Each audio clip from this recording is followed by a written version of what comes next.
أعوذ بالله من الشيطان الرجيم. بسم الله الرحمن الرحيم.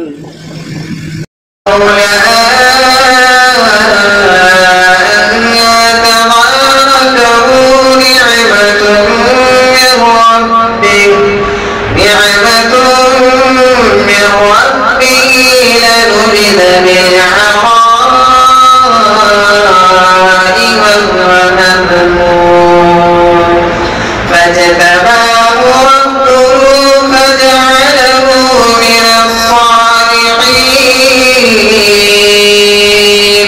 وإن يكاد الذين كفروا ليزلقونك بأبصارهم لما سمعوا الذكر